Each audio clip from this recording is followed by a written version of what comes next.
Hello， 大家好，我是摄影师 JCK。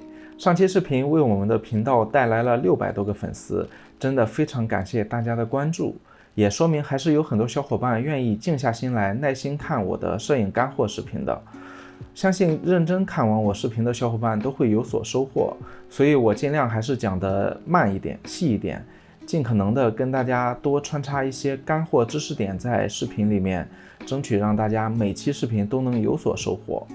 上期视频呢，我们给粉丝抽了一个60×90的柔光箱，这期我们继续，我会从3连的粉丝里边抽一个小伙伴送出我们工作室在用的漫步者头戴式耳麦，它是含外置声卡的，声音非常优秀。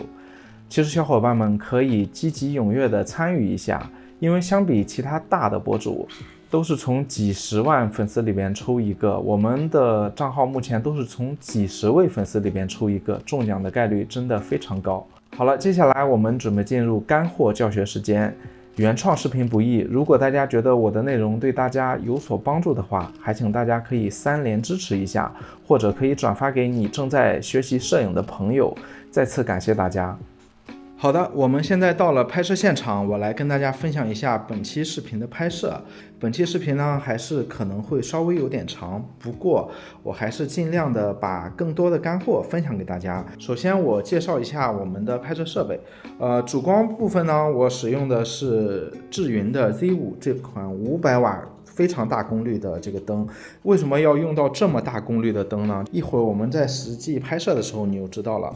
我们加了标罩之后，我们还会给它加蜂巢，我在这次可能还要再加其他的这种遮挡，你就会发现光线衰减的非常厉害。如果你想去抓一些细节，尤其是像这种里边有水花的照片，你会发现功率小了根本不够用。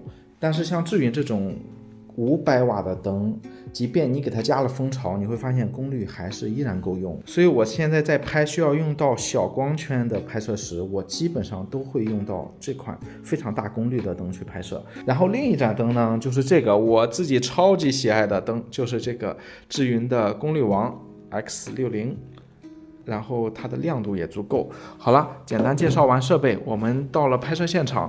在讲到具体的灯位之前，我想请大家先去总结一下我的这几张照片里边有没有一些共同点或者一些区别。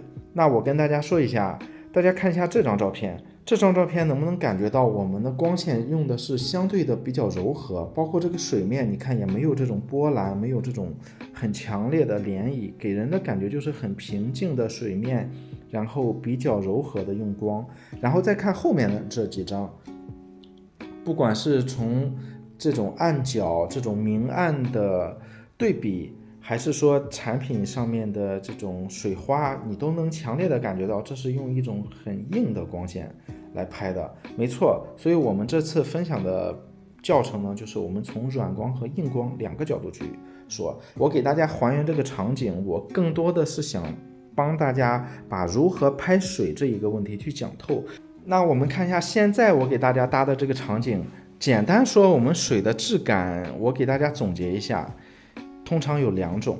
第一种是这种，看到了吗？水花的涟漪非常非常的清晰。然后还有一种呢是这种，就是你能感觉出来水是有一定深度的，它好像又很深邃。那我们先去做第一种展示吧。我是用这个酒瓶给它架起来，架起来呢，它就架起了一定的高度。然后这个时候我现在把灯打开，大家看一下它的效果。好的，我现在把灯光打开，然后给到它一个暖色温。我们看一下打下来的水面是什么样子。我现在给它一个这种，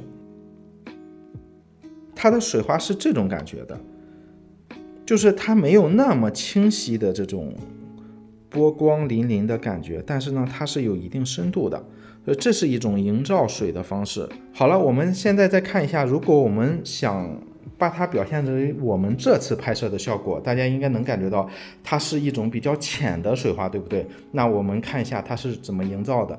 大家看到我现在灯位还是在这里，但是我自己拍的时候呢，我把这个直接贴在了这个纸的上面。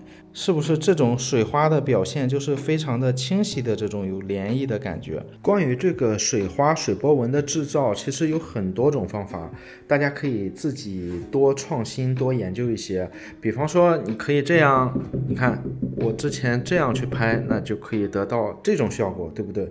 你还可以有各式各样的创新的玩法。我们现在在相机里边所见即所得，大家可以看到我现在的参数，看到了吗？1600%，它基本上可以固定这种轻微的水波了啊。如果你拍那种水花，至少要到2000甚至更高以上。我们先从简单的开始看吧。我们现在来到这边，我们打开。好，大家可以看到我现在设置的是53%的功率，4000K 的色温。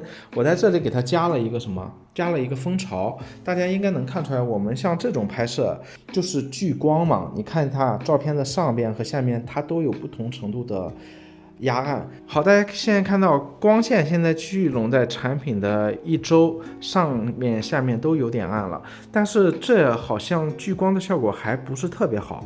接下来我再跟大家演示我自己会常用的一个小技巧，就是这个东西，就是这个蜂巢和4叶挡板。大家会发现你有这种蜂巢和这个蜂巢还不太一样，这个蜂巢它是可以嵌在标准照里面的，但是这个蜂巢它的尺寸不一样，它是没办法嵌在标准照里边，它是可以嵌在4叶挡板上面的。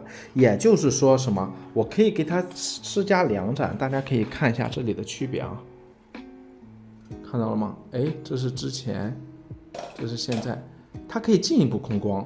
好，大家现在看到我现在把4叶挡板上面的蜂巢也加进去了，但是如果我在这里，你看我加入4叶挡板，能看到吗？下边的这一块它直接就变成了一条直线，就不太好看，不符合我自己对它的理解了，所以我在这里就没有去控制这个4叶挡板。好了，我们前期的光线已经控制完了，我们现在简单的看一下，我去做一些涟漪，大家看能看清楚吧？是不是这个感觉，对吧？不用拍大家就知道了。那现在它的问题出在哪？它现在的问题在于 logo 没有亮，对不对？我们现在就给它打一盏灯，来，我们找到现在的这盏灯，现在它已经打亮了。我在前面为什么加了一个柔光罩？就是我还是尽量的让这个光线去柔和一点。好，大家能看到吗？这个 logo 是不是亮了？这个 logo 亮了，但是它亮的特别的夸张，能感觉到吧？就不是特别好控制，而且这个地方有点穿帮。那我们要怎么做呢？好的，大家现在看到我现在给画面里加了一个东西是什么？一个小型的这个硫酸纸，我是用这个万向夹把它固定住了，是这个样子的，给大家看一下。好，我们放一个全景看一下。它是这样子，所以我之前跟大家反复提到，硫酸纸不是越大越好，有时候反而越小越好。像我们现在拍的这个产品那么小，你用一个那么大的硫酸纸干什么，对不对？浪费空间，所以我们就给它一个很小的。我现在把手里的这个灯在这里加过来，好，大家在这里再看一下，能看到吧？现在是黑的，它现在亮了，既没有穿帮，还是可以把这个 logo 照得比较亮。在这个基础上呢，我们再去拨动一下水花，然后我们这张照片就完成了。在拨水花的时候也是有技巧的。我自己的习惯呢，我是喜欢，如果你要大的水花，大家看这种，像这种的水花，它的这种水波纹比较宽，对不对？就像钱塘江大潮一样。那我通常就是用这么一个相对宽一点的这个板这样去拨，看它就可以比较轻松的去拨出来。好，我们在这里看一下啊，对吧？能看清楚吧？好了，我们在这里就可以不停的去抓拍就 OK 了。这是我给大家演示，因为我一个人要操作这个手机，还有一个手要拨动这个。真正拍的时候，我们其实是要怎么做？大家记住，一定要用联机拍摄，无线联机，你用手机去遥控是最方便的，或者你用无线快门。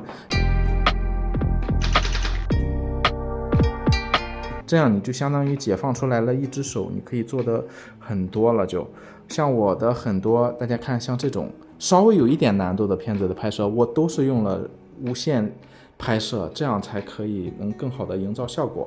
你如果看到这里，我相信你自己应该也会明白了。我们其实就是所有的光线不变的情况下，我怎么样把这个拿过来，然后呢，我们向这里开始浇水。好了，然后你就可以去抓拍了，抓拍到这张，那你就算成功了，是不是很简单？3、2、1，看到了吗？我只是把所有的这些东西都撤掉，为什么？我们刚才说过，这个水面它是比较柔和的感觉，我不需要给它强烈的聚光，所以我现在是让这个光线，你看它也没有绝对的直打，它真正打过来的地方在哪？打在这，对不对？这个地方就变成了什么？就变成了渐变的部分，是不是？大家能感觉出来吗？在这里大家再看一下，能感觉出来左边是比较亮的部分吧，右边是不是就是渐变的感觉？大家再看一下我的这张原片，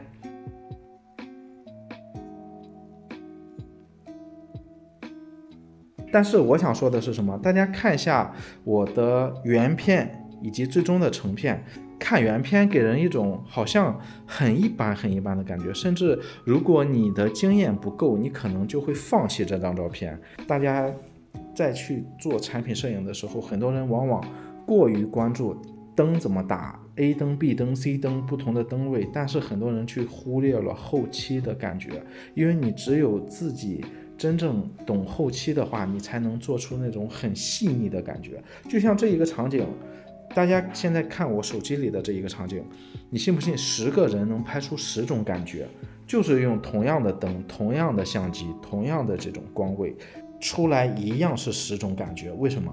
就是因为前期是一种感觉，后期是一种感觉，前期加后期它又可以出来很多不同的感觉。